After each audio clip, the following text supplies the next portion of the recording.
Gustavo Apun, perdón. ¿Usará todo el tiempo de su bancada o...? No, ok. Adelante, diputado Apun, tiene la palabra. Gracias, presidente. La verdad que en esta comisión lo primero que se hizo fue un diagnóstico para posteriormente poder iniciar las conclusiones y las propuestas. Cuando se hace el diagnóstico, se hace una separación entre lo que fue la violencia como tal, la existencia de los grupos subversivos, la violencia política que se genera en la región y la deuda histórica o la falta de políticas públicas que existen en relación al pueblo mapuche. Y cuando se hace un diagnóstico, resulta que sacamos por conclusiones muchas cosas que están orientadas básicamente a focalizar el problema en dos grandes áreas. Uno, la violencia. ¿Cómo se combate la violencia? ¿Cómo se combaten los grupos subversivos que están operando en la región? ¿Cómo en el fondo se pueden detectar, se puede prevenir la violencia y cómo finalmente se puede condenar a estas personas que utilizan la violencia como mecanismo legítimo para poder protestar? Y para eso, obviamente, nos hemos dado cuenta que hay una serie de dificultades desde el punto de vista judicial. Obviamente no están las atribuciones del Ministerio Público, hay una serie de dificultades en relación al actuar de Carabineros porque tampoco tienen las atribuciones necesarias para poder tener los medios de prueba necesarios para poder juzgar a los responsables de esta violencia. Por otro lado, también hemos dado cuenta de que hoy día el problema no es tener más carabineros en la zona, si es que no le damos las atribuciones necesarias para que puedan investigar, para tener los medios probatorios necesarios para realizar las posteriores condenas que tiene que hacer el Ministerio Público, sino también poder entregar los mecanismos tecnológicos, humanos, jurídicos y las herramientas jurídicas que permitan en el fondo poder hacer prevención. Y para eso se hace ese diagnóstico donde se suma posteriormente a la deuda histórica que ha existido en relación al problema con el mundo mapuche. Y esta deuda histórica tiene que ver principalmente con una falta de política pública orientada a resolver un problema que tiene que ver con cierto grado de discriminación, que tiene que ver con la pobreza que existe en las distintas comunidades en la 9ª región. Y cuando hablamos de la falta de políticas públicas o el nivel de pobreza, es porque cuando uno hace comparación, y uno lo ha dicho en reiteradas oportunidades, que es bastante evidente, como por ejemplo, a 5 minutos de localidades o zonas urbanas se encuentran comunidades que todavía no tienen agua potable y no tienen electrificación. En el caso de Padre Las Casas, que me tocó estar el fin de semana, nos decían, todavía hay comunidades al lado de la zona urbana de Padre Las Casas que todavía no tienen, no solo no tienen agua potable, sino que tampoco tienen electrificación, pero a 5 minutos de ellos ven cómo se están construyendo viviendas sociales que sí cuentan con todos estos elementos básicos. Entonces ellos se preguntan por qué a 5 minutos hay personas que sí cuentan con estos recursos y ellos, que estando al lado, no tienen y no pueden obtener recursos tan básicos para la subsistencia como es el caso de la luz y el agua. Y estos ejemplos, que a lo mejor parecen que puedan ser pequeños, es lo que te demuestra claramente la falta de política pública orientada a superar la pobreza con que vive el mundo mapuche. Y aquí hay que ser claro, porque esto tiene que ver también no solo con un problema de una falta de política pública orientada al tema de la pobreza, sino la reivindicación como pueblo orientada a poder entregar la defensa o una de las grandes propuestas o inquietudes que ellos nos han planteado, que tiene que ver también con el reconocimiento multicultural. Y eso es parte también de las decisiones políticas que nosotros tenemos que adoptar en relación a poder entregar las herramientas y entregar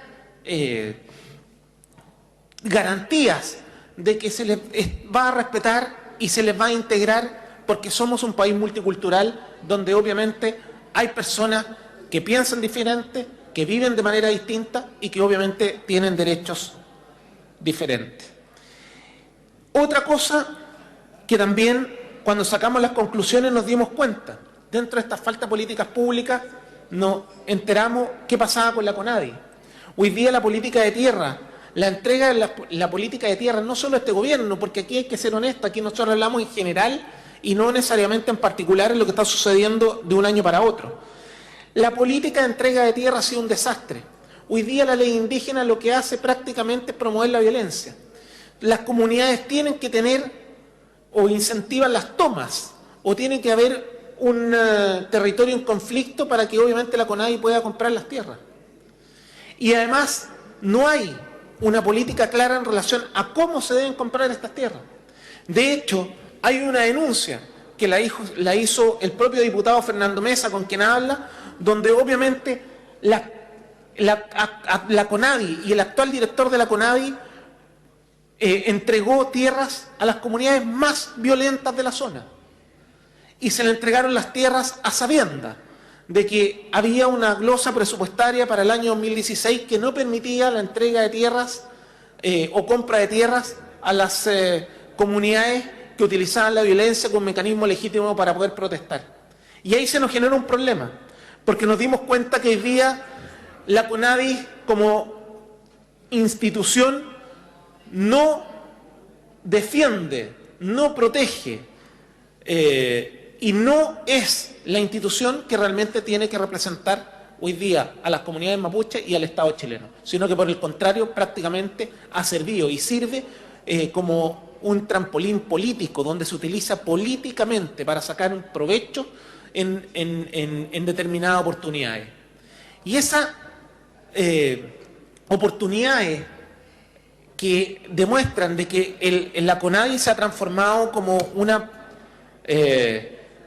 prácticamente como una institución donde se pagan favores políticos a algunas personas y donde se favorecen algunas comunidades, demuestra claramente que hoy día tenemos un problema de fondo, donde tenemos una institución que prácticamente ha servido como operador político y no como una real institución que debe solucionar los problemas que afectan día a día a las distintas comunidades y también a los pequeños parceleros.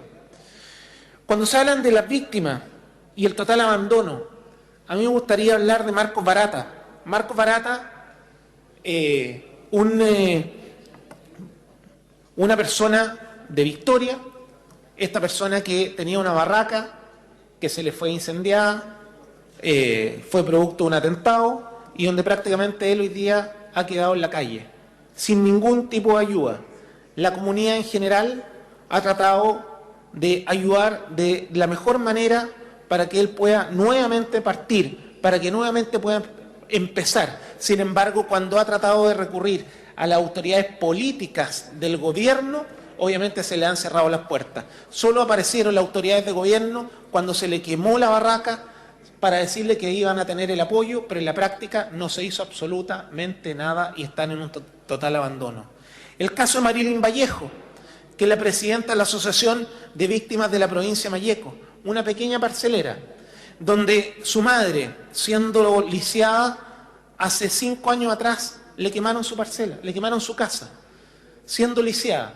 5 años que no puede ingresar a su parcela. Su madre falleció y falleció viviendo de allegada en Coyipulli porque no pudo entrar a su parcela y la CONADI todavía no fue capaz de resolver el problema durante 5 años. Sin embargo, resuelve los problemas de los grandes latifundios, resuelve los problemas de las comunidades más violentas, pero no aquellas personas que también están siendo víctimas.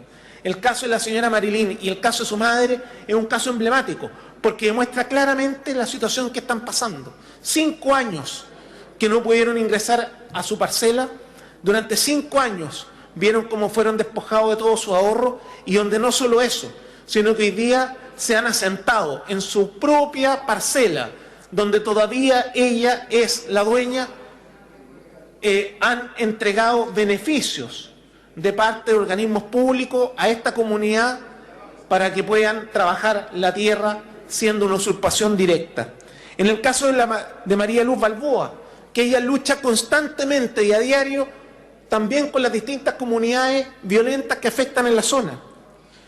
Y resulta que ella no ha querido dar el brazo a torcer. La familia Bascur, que vive en 10 hectáreas, que les disparan permanentemente, que tienen que tener presencia de carabineros, que tampoco han recibido ningún tipo de ayuda de parte del Estado y que también están en su total abandono. Y así hay un sinnúmero de personas que podríamos estar mencionando, nombrando, que han pasado por situaciones de extrema gravedad, pero sienten que hay un total abandono de parte del Estado chileno porque ellos están siendo víctimas no solo de la violencia política, sino que además están siendo víctimas de la falta de políticas públicas para enfrentar el problema del conflicto mapuche. Un conflicto que, insisto, se tiene que separar. Uno, la deuda histórica, la falta de políticas públicas, la pobreza, el reconocimiento multicultural, y otra tiene que ver con la existencia de los grupos terroristas o los grupos subversivos que están operando en la zona y que hoy día no hay leyes claras que permitan poder garantizar el respeto del Estado de Derecho y poder entregarle las atribuciones a las policías para que puedan actuar.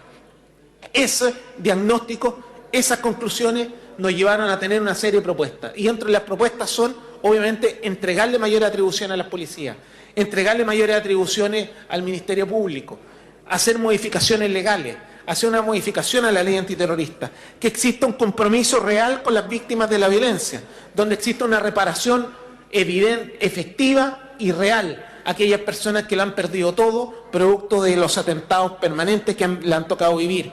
Una institución como la CONADI que sea perfeccionada y tenga un perfeccionamiento total radical, un cambio radical en la política pública, en la compra de tierra, que se deje de ser una herramienta donde se ha utilizado como una verdadera bolsa de trabajo en los partidos políticos de la nueva mayoría y que en algunos casos también se ha transformado en prácticamente en una institución donde lo único que ha hecho es solucionar problemas o beneficiar a algunos políticos que se han aprovechado del conflicto.